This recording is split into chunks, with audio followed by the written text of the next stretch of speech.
Ladies and gentlemen, boys and girls, and Timmy, I guess. I don't know what you Lump want me to in be somewhere. honest. Yeah. What are you? Lump me in anywhere. What are you? I don't disclose that information. Yeah, no, fair enough. Today is a glorious day. It's a beautiful day today. Not only did we get to see Oscar Piastri start a Grand Prix, we also got to see him finish a Grand Prix. So that's he's already 2 for 2 there. Yep. And he snagged the podium. Cheeky P2. He did. And I'll tell you what, if you told me at the start of that race he was going to get a podium, I would have been chuffed. Well, I told you at the start of the race he was going to get a podium. In fact, I said, I reckon he'll hold on to P3. Yeah. And, you know, you can go back and watch the stream if you want, but I'm pretty sure you said he won't finish on the podium. Yeah, no, that's correct. He'll finish off the podium. Yeah. I thought I'm really lack getting of race sick of experience. your, you know, going against our... I know. I've been rough on him this year. You have been. I mean, it's like, you know, he fumbles the championship last year. What are you, Orlando He fangirl crashes now? out of the Australian Grand Prix before it starts. You know, he's let me down a few times. Well, he hasn't let me down. But I did think his lack of race experience in the year of 2026 might hamper him against all these other guys who've actually done all the races to date. He looks very comfortable. Not only was that not the case, he actually seemed to have a step up on a few of them. Well, sidelines, he's been studying on the sidelines. Yeah. Well, certainly a step up on Norris. Yeah. Who, you know, as we know, your teammate is your closest enemy. And he just looks, I don't know, more convincing in that car right now. He's had his number in qualifying. He may not have started a race until this one, but he's contributed in every quali session and he's beat him in every one. And this weekend, just 0.3 consistently. And this guy's supposed to be the world champion, you know, the best driver of last year, right? He may just be the worst defending world champion since Jacques Villeneuve. Well, let's not go too far down that because, you know, we got a month off. I'm going to be flying some crazy shit. You know, what I'm saying is I don't want to blow my load early. Sorry. You know, Yeah, because we've got an hour ahead of us. We'll keep this Oscar Piastri specific. It's just hard not to bash on Norris when I'm given the opportunity. I won't lie to you. Yeah, especially when he's making it easier right now. So, Can we just give up? What I was going to ask you, well, first of all, is, you know, it was a pretty convincing race from Oscar, and he was comfortably keeping George behind him. Very much so. Do you think that he could have won that race? 100%. 100%? 100%. Okay, all right. So not 90%, not 80%, just to clarify. 100%. He could have had the win. Yeah. All right, explain. Well, I think the Mercedes... By the way, what are you, scrounging your back fridge or something? Yeah. Or what's going on? Different beers here? I learned from you that we can just find what we have laying around. Oh, no, I bought a 6-pack. And these are a couple of years old. I might be checking the date on them. But I was just being financially savvy. And so am I. These are in the fridge. One may be a heavy, one may be a mid, one may be a bottle, one may be a can. Here we are. Okay. Beer in hand. All right, well, I'll go the can. So tell me why he was going to 100% win. The Mercedes, clearly, they're the car. We've seen this all year. You can race them, but as soon as you let them get free, that's it. I think Oscar showed that he could... I mean, George passed him once, let's not forget, and then he immediately passed him back. If he could keep him behind him, which he had no issue doing, and in fact, he gapped him before the pit stops, he was right as rain. And I think we saw Kimi, he did nothing in that first stint. He was stuck down in fourth. He was looking like a chump who was going to finish off the podium. And George is what ended up being in that position. So clearly, those Mercedes, if you can just keep them at bay, you can keep them at bay. But if you just let them through, they're gone. So the way the safety car played out and allowing Kimi that free kick, and we knew it was over at that point. And he had fresher tyres and he got the fresh air. There's probably not many tracks, to be fair, that you could comfortably defend on like Suzuka. Yeah. So, you know, moving pretty much, yeah. I mean, we saw Oscar could sort of gap George by about 0.2 in that first sector, where the driver has to do the work, where the chassis has to perform. Take away your battery deployment, take away your power unit. That's where the chassis does the work. And he was 0.2 quicker, you know. And then he was able to just be smart and savvy with his battery to keep him at bay through the last sector. Yeah, I agree. I think the win was on for him. And, you know, we got to, lap 19 before he pit? And he basically, you know, he made that excellent move at the beginning of the race. Swept across, to take first, and then, you know, basically was maintaining that lead. Yeah. Third's the new pole position. You apparently. Well, at least if you're in a Ferrari or a McLaren. Yeah. But he had track position, and McLaren, I guess, essentially gave that away. So one of the things that we were talking about on the stream was they got to learn from Verstappen. If you're in front, keep that track position. Make the other teams make a decision. Yeah. And hold out as long as you can maintain that pace. Mm-hmm. And he was gapping George Russell. And we saw... So he had all the advantage. There was no... the undercut was not on. They tested with Norris. The undercut was not on. They clearly didn't learn anything from it. Yeah, and that's what's frustrating. We were watching it all the way from over here in Australia, going, do not pit him. This is a mistake. Like, it doesn't make sense to pit him. He's literally gapping Russell. Yeah. There is no sense in pitting him now. Not only do you allow this potential situation to happen where you can't cover off the safety car, but you're also extending your second stint and just giving something of a potential to every other car out there to have slightly fresher tyres. Like, you're giving away all the advantage you built up. Like, that move didn't make sense to begin with, and then the danger of a safety car is always there. So who do you blame then? Because when they radioed Piastri the first time, at least the first time that we were privy to, he didn't seem overly convinced or convincing in the strategy. And then they obviously pit him. So is that on Piastri to be more assertive of, nope, I can hold George behind me. I have track position. Let's stay out whilst the tyres are still fine. And we know that these tyres aren't just going to fall off a cliff. No, God, no. They would have had probably half a dozen good laps still in them, which basically takes you almost to the midway point of the Grand Prix anyway. Or is it the team's fault for maybe playing it too safe? And it's the team's fault through and through. I mean, Oscar's response is very reminiscent of what we heard of him last year, where he, do whatever you think's right. Like, he kind of puts his 2 cents in, but at the same time, he's not authoritative with it. You have all the information, so exactly, you tell me. And at the same time, he shouldn't be put into a position to don't make the driver the race engineer. You say to him, we think the undercut may do this. Do you want to risk that? Like, give him actual info. If you're going to let him make the decision for some reason, give him some actual info. Don't just... Because like you said, he doesn't have the info. He knows George's 1.7... He can see he's behind him in a mirror, but he doesn't know what the lap time fall-off is. Like, there's a lot of considerations that he just doesn't know. Yeah. So, he could be more authoritative, but then if he goes, yep, pit me, or yep, or no, don't pit me, just with his feel, without actually knowing what's going on in the race, and then he makes the wrong call, and then, he's got to rely on his team. They shouldn't be giving him such a vague option. Like, they gave him the option, but didn't explain the situation from what we saw. Yeah. But then it just seems like such a no-brainer. Like you said, Verstappen last year or every year, Norris. Whenever you're the race leader and you've got the pace, you're under no pressure whatsoever to pit. They were literally just battling ghosts out there. They protected an undercut from a freaking ghost. Like, there was no threat. And did they not learn from Imola last year where they pitted him early and then just got stuck in traffic? Like, they're lucky that he didn't get stuck in any real traffic. Turns out it didn't matter in the end. But the fact is, he got pitted and he came out behind, Max, and he would have had to pass Max, and he would have had to pass these cars that were running slightly longer. That's the risk you take, let alone the safety car risk. It is a super strange decision, especially from a team like McLaren, who have a lot of prestige, racing prestige. Like, they know how to win races. They know how to win championships. They have a long history in the sport. So to see them basically fumble an opportunity like this is strange. I Especially think this year. Yeah, where, these opportunities aren't going to come around often. I also think it's a little bit weird how, Oscar post-race, he's quite positive, and so he should be. I mean, he hasn't raced a race this year. No. I said that he, P3 I'd be stoked for. That would make my whole month. Yeah. And he managed a P2.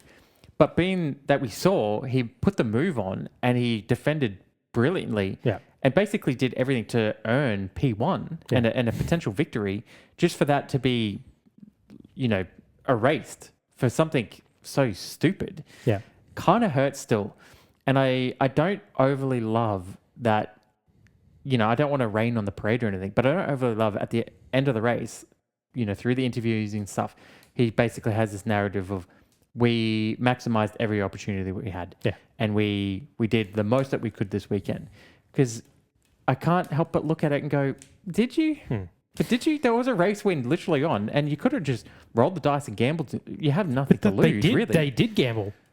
No, I argue that they played it safe. No, but they didn't. That's what I'm saying. They were fighting ghosts. They gambled that we don't want to risk getting undercut. That was the gamble. The smart thing, it's not even like Russell's right on their tail and they know if he pits first, we're done. Which, again, they pitted Norris first and the tyres took 3 laps to turn on. So the undercut was not even an option. Yeah, and that's what I'm saying. So they had this information that there was no reason to pit. But yet they still did. It was like they had a race strategy and they're like, we're sticking to it. We don't care what's going on. It makes me think, Qatar last year, did we give them too much credit? Probably. Like, are they actually this fucking stupid? Well, I've been saying that for a year. Completely threw away an Oscar race win on strategy there. And then here they are doing it again. It's like, are they actually this dumb? Are they dumb? Well, maybe I thought they were just. I thought we were all, conspiracies, and they're fighting. Maybe they're just stupid. Look, it could just come down to incompetence, or maybe they just hate Piastri. Yeah, literally, they're like, oh man, this is not a good look for Lando. Yeah, the dude had nothing in Australia.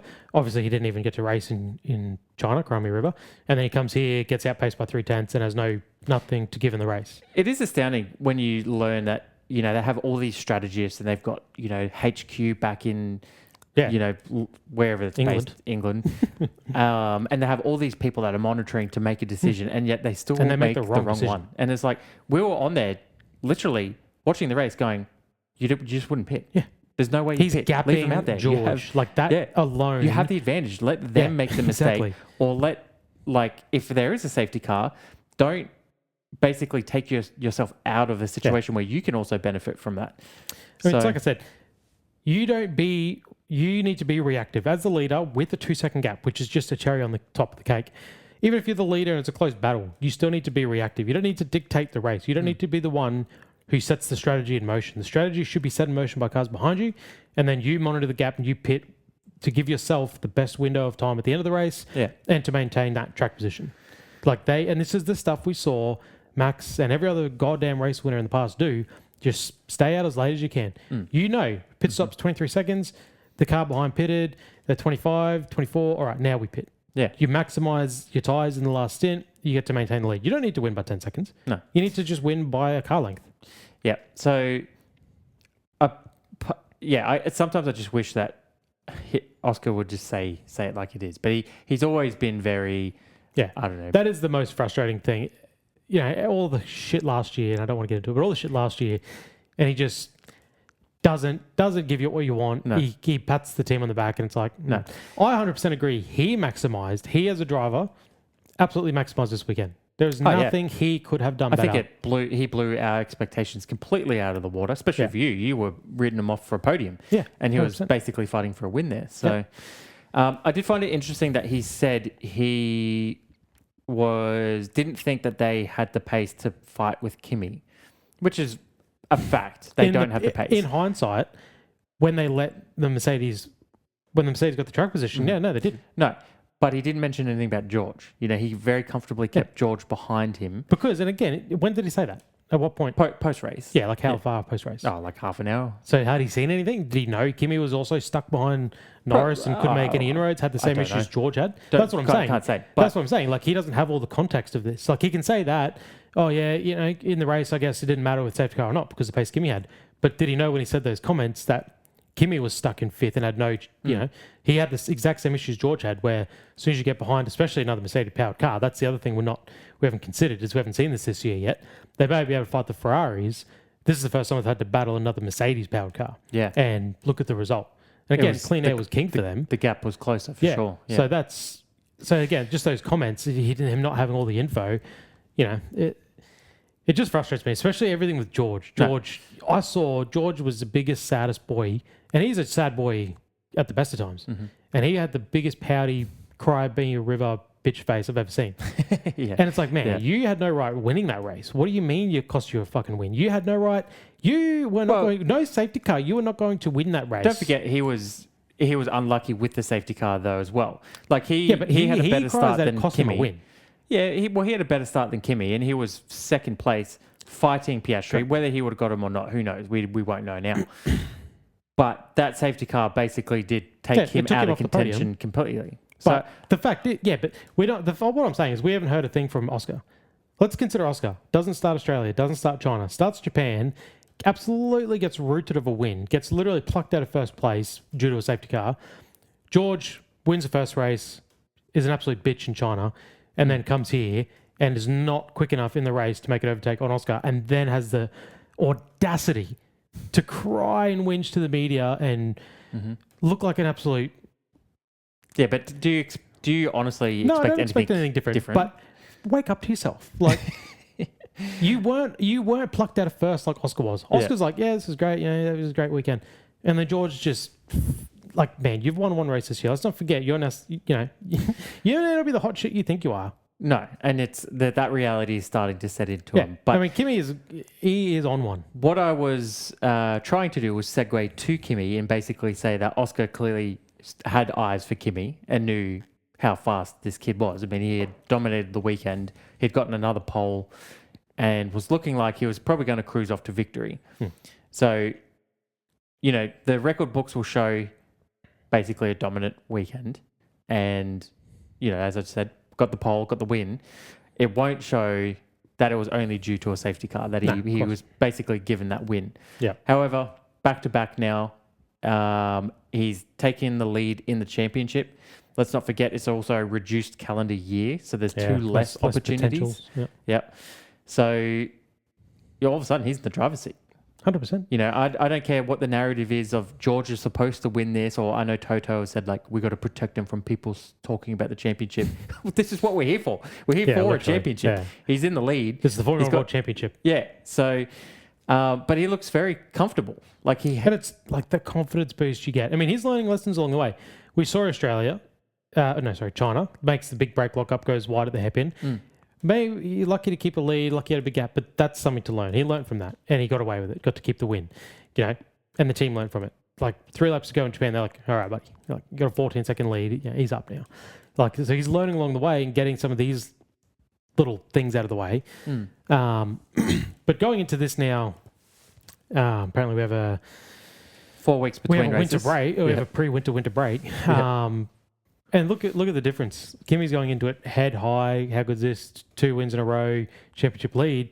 George has come into it with, he had some issue in qualifying in China, and he had, I reckon it's a driver thing, but he complains about the car in the qualifying here in Japan. Do. Drivers complain about the car. Exactly. And he's complaining about the battery a couple of times in the race, which sounds to me that it could be his issue. He complains about deployment. It's like, aren't you in control of deployment and the super clipping? Like, is the reality not that you're misjudging this? Like, why is it only you, and it's consistently only George that seems to be having issues with the battery and harvesting and deployment? It's like, maybe it's like you a little bit more driver than car. Yeah, like that's always an option. Like, how's it happened to you twice this race, and literally no one else is having this issue? Like, we're not hearing anyone else having this issue where the battery just doesn't deploy or doesn't harvest. You know what I mean?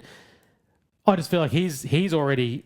I've heard 5-6 excuses from this fella already. Yeah, in the 3 races we've had. When the reality is, you've got this young hotshot who's come in and he's just putting the screws to you.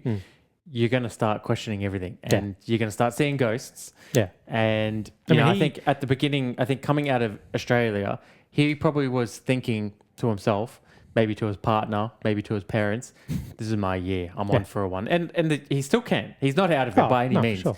But Kimi has come out with these last 2 race wins, and he has just looked untouchable, essentially. Except for his race starts. That's his biggest or potentially only weakness right now. There is an element with what's going on right now that I do look at Kimi, and I think, you've by far got the best car.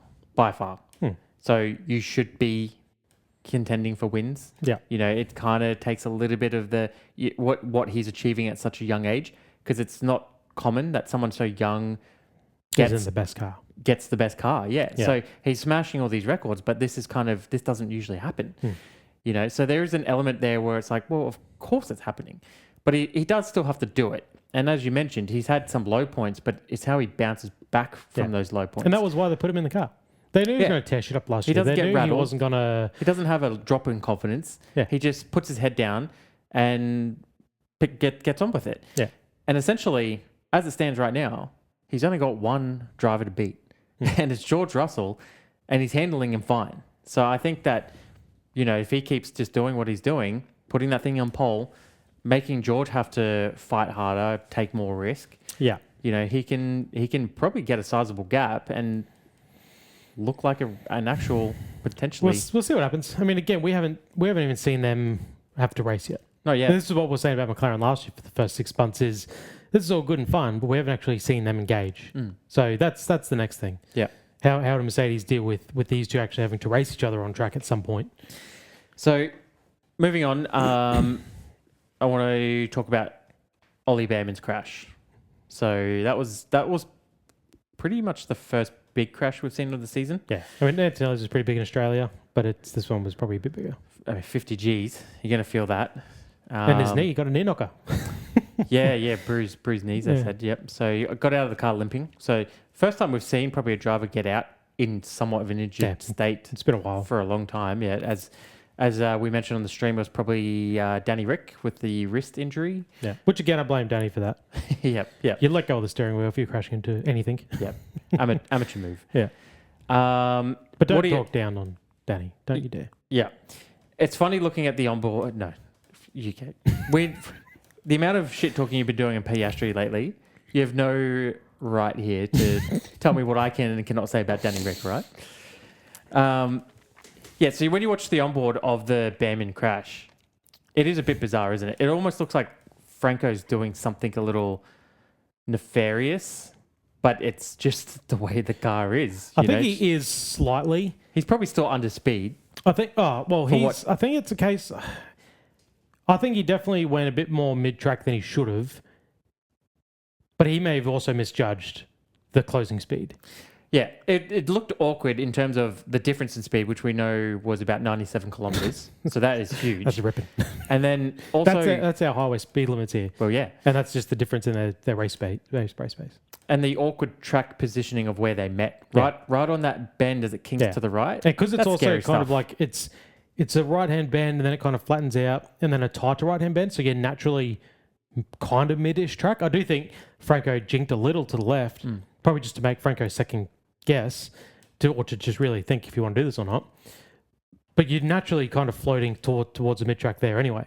So it's really a concoction of everything going wrong. And then, like I even said on the stream, at that lap, sort of lap 18, 19, you already had marbles building up on the outside. So as soon as Ollie, I think he probably overreacted a little bit to the movement, but then that contributing with now you're offline and you're going 300 kilometers an hour, and then he just kept going, Yeah.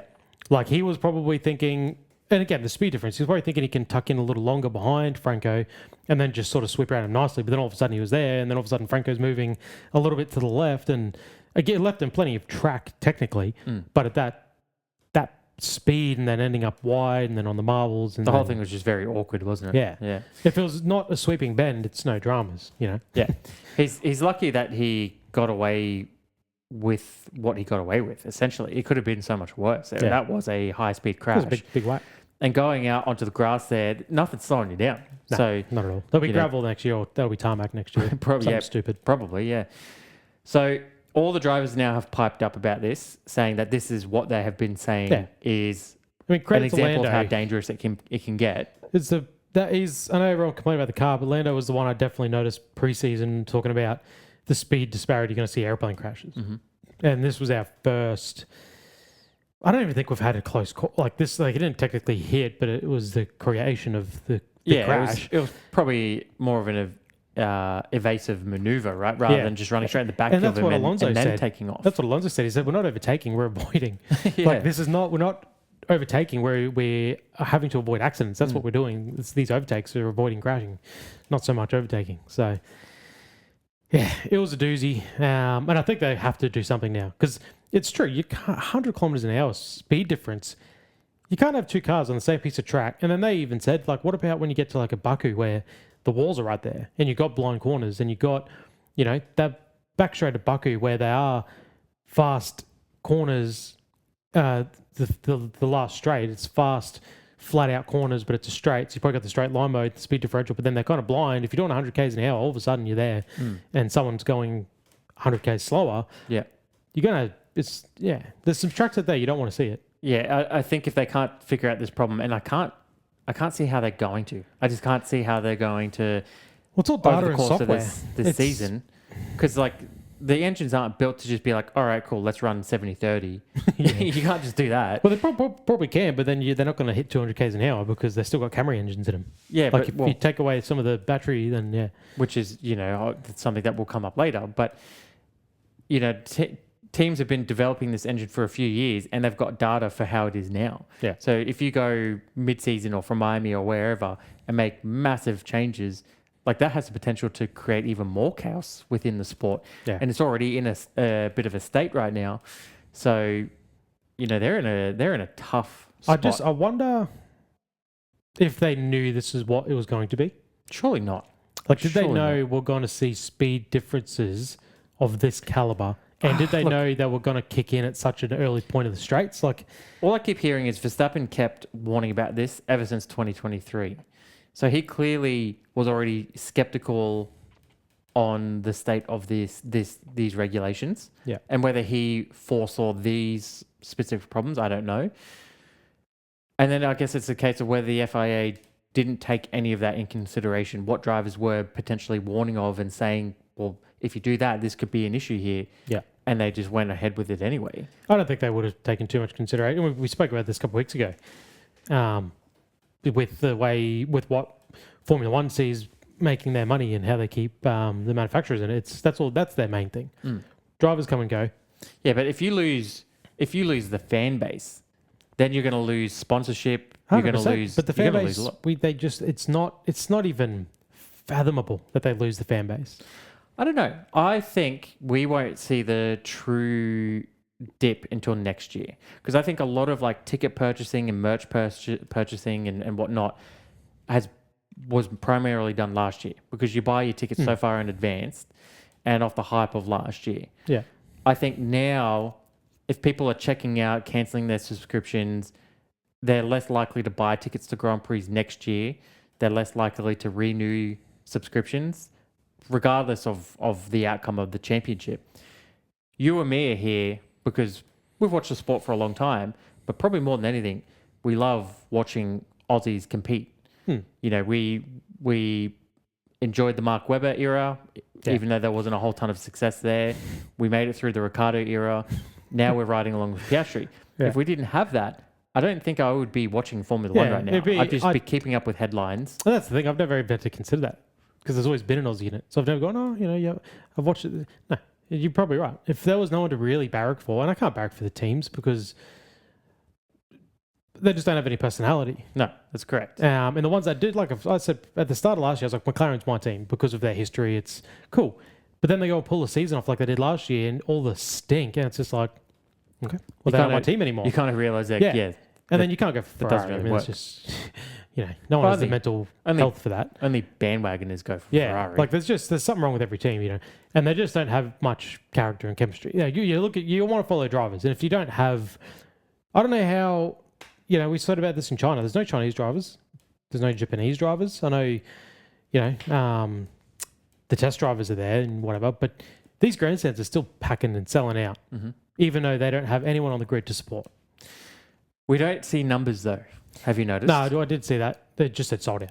Yeah, which I don't know what that means. So that number one, we just have to take their word for it. Yeah. And number two, we don't know. What does sold out look But also, like. I don't know. I haven't been to Formula One Grand Prix in many years, as we've said before.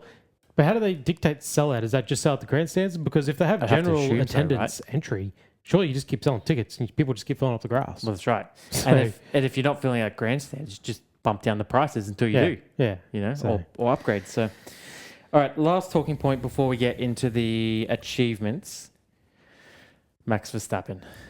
So, two things here. Finishes P8 behind Gasly, ex-Red Bull teammate.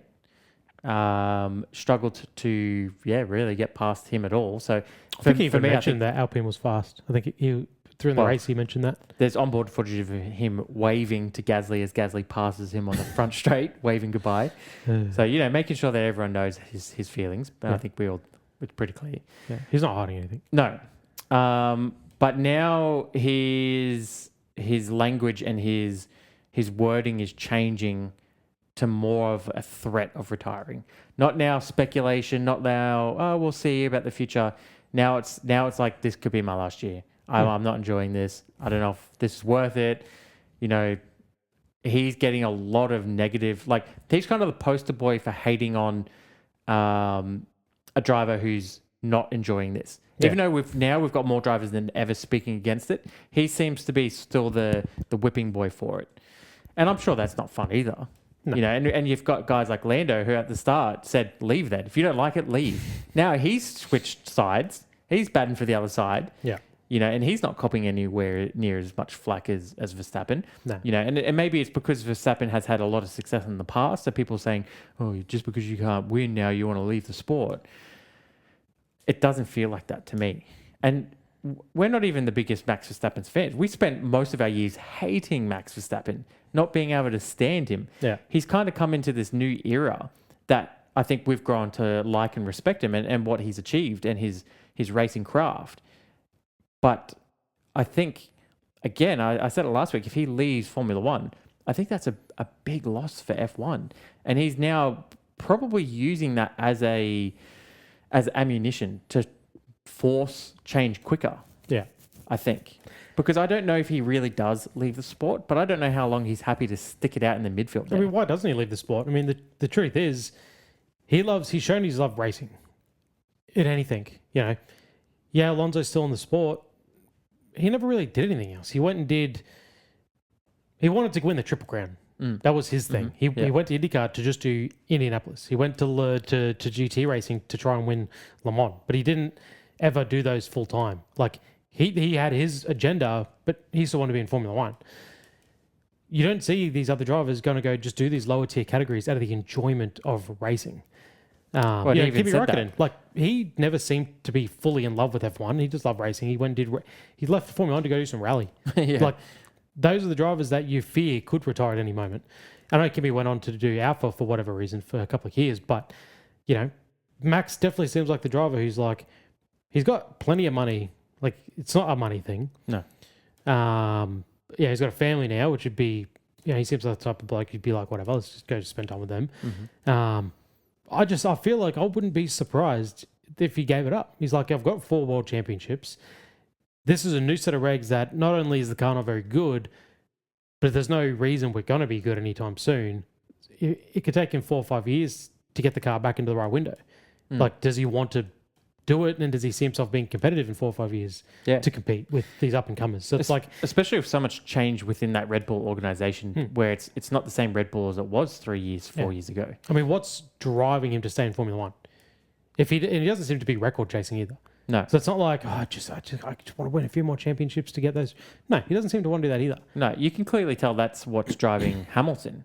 And that's what's made a big switch from Mercedes to Ferrari, and that that potentially might have cost him a shot at the 8th title there. Yeah. But Verstappen doesn't seem like he cares about his legacy in F1. He's kind of achieved what there is to achieve, right? Yeah, that's right. He just wants to enjoy racing. He wants to compete, and I guess if he's not doing that, this is not a pure form of motorsport. No, no. This is almost as far from Formula One as Formula One has ever been. And I tell you, scrolling TikTok, scrolling Facebook, whatever, and seeing reels of, my phone's just full of motorsport. It doesn't matter if it's IndyCar, NASCAR, rally, fucking downhill push bike racing. You read the comments and this is real racing, no battery management here. Every other fan base relates their motorsport or their form of racing to Formula One, and they just love to just piss and shit on Formula One, including the fans of Formula One. No one's happy about it, and it's a laughing stock. And every other sport can look at it and understand what's happened. What's happened here? You've gone from, and Formula One acknowledged that with the changing of the megajoules in quali to try and bring the driver back into quali, but. Yeah. It's kind of like the Coke versus Pepsi thing. Like Formula One has been Coke for a long time, and you just can't take him down. But then they've made this new recipe, and it's dog shit. So now you got Pepsi going, hey, we're still the same.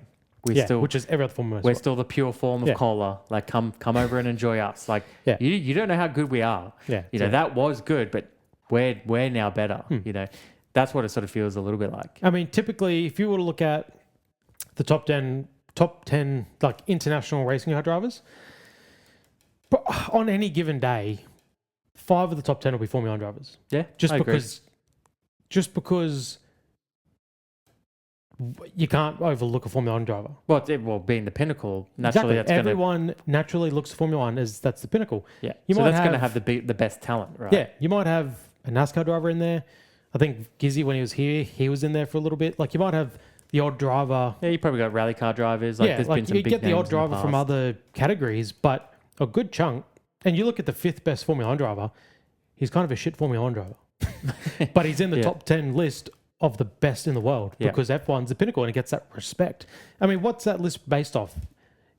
You can't really base off anything besides the eyeball test. It's just you just give the Formula One drivers that respect because of the machinery that they are having to handle and drive, and the speeds they're going, and the downforce and the G forces they have to. Formula One drivers are the only drivers that actually look like built athletes. Yeah, NASCAR drivers look like they just live off pies and beers. Yeah, exactly. Yeah. Like, they're the only, and it's because of what they have to do to stand in the car. Like, so they just get that respect. But now, you know, it's not like that anymore. It's not with this season the way it's playing out. They're no longer at the ragged edge of the car. No. Okay, so let's that pretty much, I think, wraps up all the biggest talking points for Suzuka. So we'll move into some of the achievements and we can dissect a little bit further there. But the first achievement, as always, is the final boss achievement. So I've put no thought into any of these, by the way. I've had such a busy day. Well, so you're lucky I did. Exactly. I'm looking forward to hearing the categories. Okay, so the first nominee is Kimi Antonelli for his pole and win. So he's backed it up. Youngest youngest driver to lead the championship, and also a teenager. So for 4 years to spare as well to break that record. That's insane. I don't think that's getting beat. So, your second nominee is Oscar Piastri, getting a podium on his first Grand Prix start. Mm-hmm.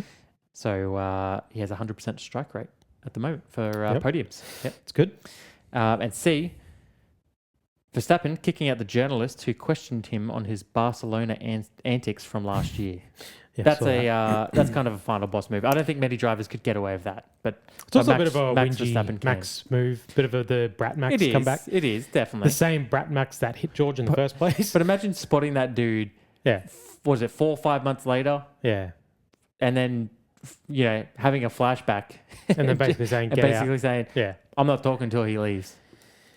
That's a pretty boss move. That is probably the definition of a bit of a boss move. But I do have to give it to Oscar. I mean, no one can lay a finger on Mercedes in qualifying. He's the first non-Mercedes or Ferrari driver to get a podium. And yeah, like you said, his first actual weekend of racing. And he looked like he had the measure of not only Norris, but of Charles, who has shown really good racecraft in this car. But started next to him and had no dramas with anyone. Actual racing, he didn't let... I don't believe he let anyone through. He let George through, passed him back. That was the only time he ever let anyone through. Seemed strategic, didn't it? Yeah. No one else got past him. No one else got to look at him. Like, we weren't seeing overtakes. So I agree with giving him final boss because I think Antonelli benefited from luck of the safety car. And he may have qualified first, but he was fucking 7th by turn 1. So I couldn't care less where he qualified. And he'd done struggling to get through. Yeah, couldn't get through. I forgot to ask you before, but if McLaren can close the gap, say in Miami, so I from what I've heard, Miami is the first big upgrades for McLaren. Yeah. So 4 weeks between races, get that thing dialed in. Can he still be a genuine championship contender? Yeah. You think so? Yeah. God, yeah. We've got 19 races to go, plus a couple of sprints in there. I think so. All it takes, and this year, is going to be the biggest... Don't get my hopes up. No, right? I'm just saying. This year is going to be the biggest year for unknown mechanical failures. Sure. Look how strange the Zandvoort failure was for Lando last year. Everyone was perplexed by that. At that point of the year, with the development on the cars over the years, at that point, even the maturity of those regs, it's like you just don't see mechanical failures. This year, the brand new year of the regs we saw last race was a shit show in China, the amount of failures. Like, there's still a big... And we've seen Mercedes are also prone to having minor issues so far, but all it takes is one of them to have an issue, and then you undo the damage of the double DNSs to start. Yeah. Plus, with him putting some good runs on the board, and we've seen this race that, like, hopefully it's not just Suzuka specific, because again, we haven't seen the McLarens racing yet this year. Besides round one, which is really 3 hands in the air, who knows what's going on. Seeing the McLarens in there and seeing them, like, it sounds crazy to say, but only 3/10 off the pace to the Mercedes. Hopefully their upgrade brings them closer. And then if they can race him and if they can keep just kind of taking points off and just slowly catching, then one mechanical issue for the Mercedes, and hopefully Oscar's got his bad luck behind him now. Yeah. And it's can definitely be on. God, it's funny sitting here yesterday, going into the race.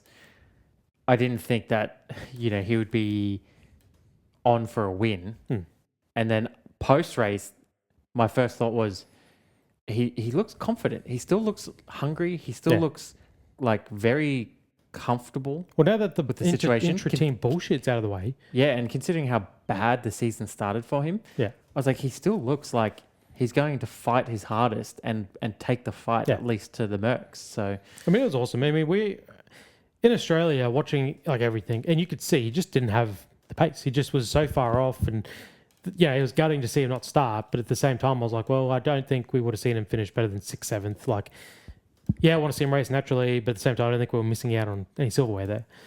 This race was completely different. You could see he had the eyes on, qualifies 3rd, like literally best of the rest. And by now, we literally know what's wrong with those Mercedes. We know where their weakness is. And we picked it. Well, we picked that Mercedes weren't going to get a good start. Everyone knows that now.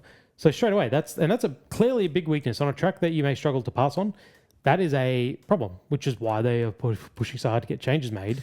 But you can't have your cake and eat it too.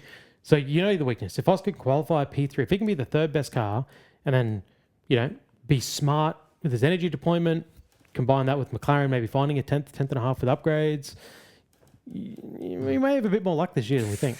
You get me excited here. And we saw how good he was in Miami last year as well. Yeah. Oh no, I haven't forgotten. So, okay, the next achievement is the noob achievement. So your first nominee is Kimi for his start, losing his pole advantage basically immediately. So quite a noob move on his part. McLaren for pitting Piastri, giving up track position and possibly costing him a win, as we've discussed. Yep. Sounds like probably did cost him a win. So 100%. And the third nominee, Jenson Button for his Lando glazing. Yeah, that's the winner. I think. But no second thought at all. No. So, like I just said, the Mercedes, that's their Achilles heel. Yeah. And he had a worse effort and he lost out to George, which is the real problem. But that's something they've got to figure out, because that's a real problem for them. McLaren, absolute shit show, but that's nothing new. But the Jenson Button thing, man, it devastates me. I really, really like Jenson Button. He's drinking the Kool-Aid. I don't want him in the commentary booth. I like him. I've never once had an issue with him. I've never once spoken badly about the guy. But oh my God, man. It didn't matter what was going on in that by race. The end, wasn't he? Oh yeah. That short replay, Lando wouldn't even be the main point in this replay. It'd be something else, but Lando's in the shot and he'd be calling out, "Oh, well, did you see what Lando did?" No one's looking, buddy. No one's looking. All it was, all race. Oh, it was getting the best of me. I mean, he's worse than Brundle with it. If it wasn't Lando glazing, it was over enthusiasm for the on-track action, as he's clearly, he's been paid to, he's also push the F1 narrative. He's clearly, which makes sense. He's not going to be in the commentary box shitting all over the cars. Yeah, I mean, he's clearly in a bit of a job interview. As well, I would say. I think so. Yeah. With Brundle's, Brundle's done as many races as Oscar this year. yeah. So, yeah, I think there might be some changes coming up in the next, maybe a phase out happening. Yep. But yeah, I hate it because I really like Jenson Button. We got to remember to watch the F1 TV commentary next round. If he's in the booth, yeah, it's still there. Okay. Yeah, nice. If he's in the booth, we'll have to switch it over. So just for our own mental health. Yeah. If Brundle's not back, someone needs to put out get the police over there to check him out. Yeah, make sure he's okay. Yeah. Okay, it's buffed achievement. So the first one is Gasly getting a P7 in Alpine. So they're continuing their strong form that they've sort of come across. Well, that one car, yeah. Oh, that one car, yes, to be fair. Ahead of his ex-Red Bull teammate Verstappen. So that must have felt good for him, I'm sure. And held him off too. There's some real wheel-to-wheel action happening. B, Suzuka for providing a more entertaining race compared to last year's. So I don't know if you remember last year's, because I barely Sadly, somehow I actually do. I remember it for its lack of remembrance. Yeah, it was a snooze fest. Yep. So, whatever's going on with these new regs aside, I guess at least Suzuka being, a heritage track, a vintage F1 track, it was nice to see that it was an entertaining race, at least to watch start to finish. So even if it was artificial or not. And C, all 22 cars starting the Grand Prix for the first time this season. Yeah, that was cool. I think I've got to give it to Suzuka. Oh, interesting. To be honest, I didn't think that you'd. Last year's race was a shocker, and it was probably I want to say the worst race of the year last year. And I actually think I saw, maybe I'll make this my stat at the end of the thing.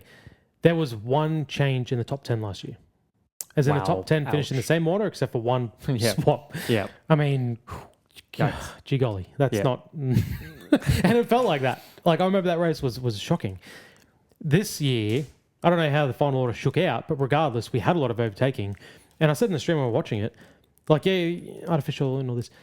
This was almost, they almost seemed to have nailed it. I mean, we saw Charles balls to the wall overtake into turn one around the outside. Yep. That was a driver move. That wasn't battery overtake, wave as he goes by. That was, he had to put that move on. And we saw Lewis see that. We saw Lewis see that and upped him one and did the same thing to Norris. Yeah.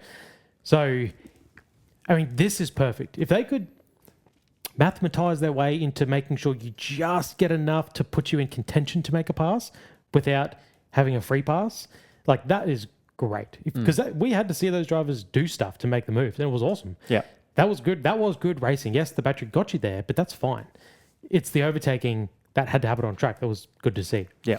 So, I'm fine with all that. I don't think I really saw many. We did see a couple of drive-bys easily down the front straight, but there was definitely a lot more actual overtakes this race.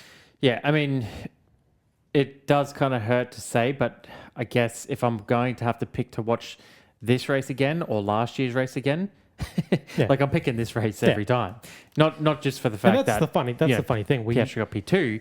It just there was more to watch and observe. And that'll probably be a pretty common thing to say this year, to be honest, as well, because although there's a lot of gimmicky things, like the first two races at times, they had absolute periods of nothing happening, but the racing has been pretty good. We said in China, the Ferraris put on a ding-dong battle, and it was, they enjoyed it, and I enjoyed watching it.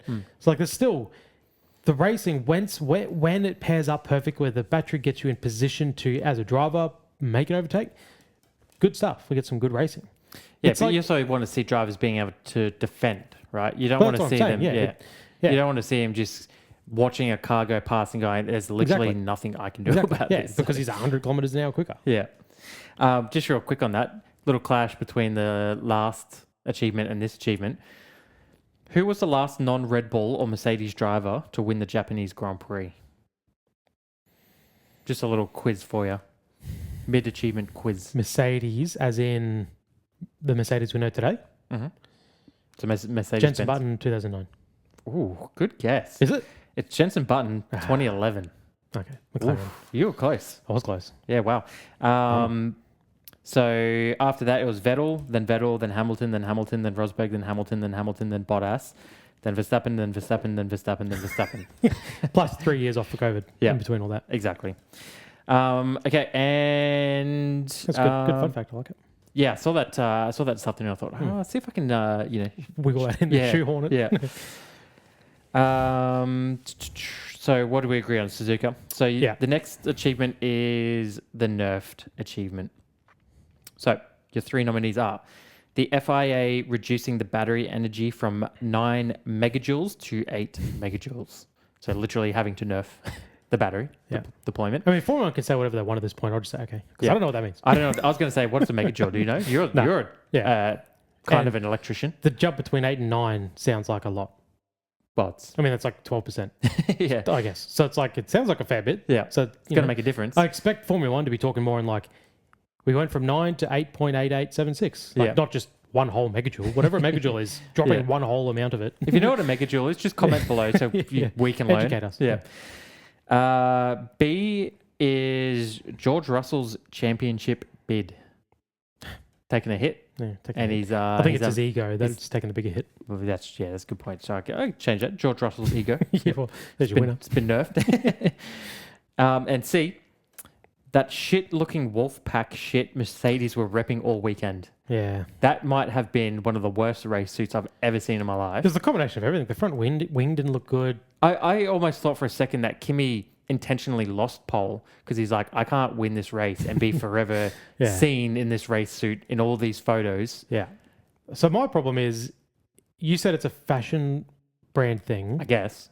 You're guessing. So I'm talking out of my ass here. Well, you always do. So why stop now? Well, I was going to say, if it was a Toto Wolff thing, it feels very dictatorship. Well, I think it must have been like some sort of a collab. Yeah. But to be like, I own this team. I own this clothing brand. We are putting this clothing brand on this team. Yeah. Every one of you motherfuckers are wearing my shirts. Yeah.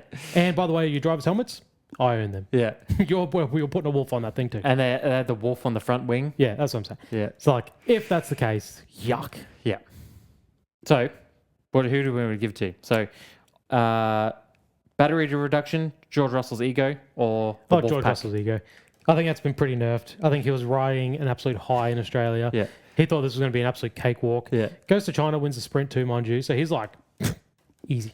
Easy money. Pay me already. Yeah. They were already driving the G. The F1 god stepped in. Yeah. And then Kimi is just, and for minor infractions on George's behalf, a small issue in China, which didn't affect his car. It affected, if anything, just his run plan. Yeah. So a good driver would be able to outdrive that, such a small issue. And then he blamed the car in quali. I don't think we ever really got to the bottom of what happened. Yep. He just blamed the car. And then, it's usually how it goes. So. Safety cars that cost Oscar more than George, but he'll absolutely have an absolute whinge and moan about it. Yeah. So congratulations to George Russell's ego for winning the nerfed achievement. The last achievement before we move on to the E-stroke is the AFK achievement. So I will give you the onboard cameras cutting away before 130R to hide the speed loss. 130R is the iconic sweeping left-hand corner. Before the chicane, Yep. If you're not up to date. B, qualifying pace, just in general, has been well and truly nerfed. Drivers aren't having to push the limits. They're kind of coasting up the corners and they can afford to make a lot of mistakes and still potentially set pole laps. Or C, Alonso missing practice due to the birth of his first child. Is that a fact? That is a fact. Yep. How old is this bloke? Aston 43, 44 or something? Yeah, I know. Man, he's living life late. He is. Yeah, he's delaying everything. That's crazy. So they Aston Martin had their reserve driver doing the, I think, FP1 and FP2. Yeah. Yep. Nice. I respect that he still raced. He's got a one-day old. And he's got a piece of shit to drive, but he's still I don't know if you can call what they're doing racing right now. That's true. But he circulated. Yeah. I got to give it to to Japan to circulate. Yeah. Got to give it to the onboard cameras because I noticed it. Like, I noticed watching qualifying. I was like, they're definitely not showing onboards exiting 130R or on the end of the main straight. Like they are. That seemed very intentional. Like I noticed it. It's not something I don't watch the onboards and right where but it's super clipping. Yeah, like I really definitely noticed a lack of super clipping on the coverage. Yeah, and then the next day I saw that. You probably know better than me because you watch post stuff. Ted's notebook. Shout out Ted. They always show the qualifying onboard lap. They do. And I didn't watch, but I read that coming up to cut away. 130R, Yeah. they took it off board. Yeah, and so finished the lap. usually they post it, no commentary, you just Yeah, sit in the car the whole lap. Yeah. But yeah, they cut away That for the end. is nasty work. That's pulling the wool over our eyes. That is dead set. Like, you don't see it. It's you funny shut the hell too up. that they think that people are going to be dumb enough not to recognize that. Because like this has been a thing that they've done for years. Yeah. You know, and so now all of a sudden, like, And to do it's that, not the thing. Like, it's all good to try and hide it. Call me a casual if you will, because I don't watch stuff post. Hide it from the casuals. So when you're watching the race, and again, I said this to someone I was talking to. If we don't see it, then we actually don't know. From the outside of the car, you can't see him. What you don't know can't hurt you. Exactly. Yeah. And that's if they didn't bang on about this situation for so much over these 3 races, and if from the start they went, maybe we'll just hide these onboards a little bit. Don't show them the downshift center in the fast corners. Don't let them hear the engine note. If they just said that from the start, we'd have a third of the complaints. Oh, yeah. And that's the truth. Yeah. It's too late now, too little too late. But then to actually go to the length of, like you said, this thing they've been doing for a long time, post the onboard or at least show the onboard for the lap of its entirety, and to take it off board at the problematic areas, I mean, that's embarrassing. Yeah, especially too because like there was one part in the race where Leclerc was putting a move on Hamilton and he got right up alongside him, and just as it was like in the past you would make that move to sweep around the outside, he lost power. Yeah. And then Hamilton they both did. Yeah. So then Hamilton just held position. Yeah. And he couldn't complete the overtake. It sounds You like hear the car go, Yeah. You know what it sounds like? Drive to Survive, where they're matching the audio with the visuals, but they fuck it up. Yeah. So you're watching this, it looks like a great battle, but you're actually just hearing like they're slowing down, going up to a set of lights, Yeah. trying to save fuel, and they're just rolling off. I heard That's what it sounds someone like. compare it to a piss stream. At the start, it's like high flow, but the longer it goes on, the weaker it gets. Oh, that's good, yeah. So yeah, we'll give it to the onboards because that's a good one. yeah. Onboards for them trying to hide what's really going on. Yeah, they're pulling the wool over and our not eyes. working. They can't fix the issue, so they're like, let's just hide the issue. Okay, so the Easter egg achievement. So a stat or fact from the Suzuka Grand Prix. Yep. Now, do you have one? I had to pull one out of my ass for the shop. Yeah. No, I'm not surprised. Moments before the pod. Usually how you do it. Yeah. So Imagine how successful it would be if you started taking this seriously. I took this seriously last year, and we didn't get where we wanted to be. Now we had to fire Chris, and look at us now. We're just sitting in fucking lawn chairs. We had to sell. We had to sell the bougie chairs. We had to get rid of the table. Yeah. Yeah. We can't afford production costs. So yeah, my effort went out the window. So, 85% of Suzuka Grand Prix winners have been from the front row, and only 6 qualifying positions have been won from. Yeah. Wow. Okay. Which I found quite interesting. Yeah. Right. P1, P2, P3, P5, P6, and P17. Thanks to Kimi Räikkönen. P17. Yeah. Okay. No, would never have picked that one. So. But, and again, I can't back this up with anything, but that's got to be the highest percentage of front row wins of any track. Which also just kind of shows this track's always been a bit of a problem with overtaking. Or at least for a long time, yeah. So 54.3 is win percentage from pole specifically. Wow. Nasty business. It just shows you need to be on the front row. Well, yeah. Or in Suzuka. Or have a fast enough car to come back and have a safety car help you. Or P17. Yeah. Yeah. Okay. I didn't find this anywhere until quite late today, but Charles Leclerc now has equaled Kimi Räikkönen with 52 Ferrari podiums. Nice. I don't know. Where's that rank him, do you know? No, I don't know. I don't know. It feels like he's been in Ferrari longer than Räikkönen. He has been.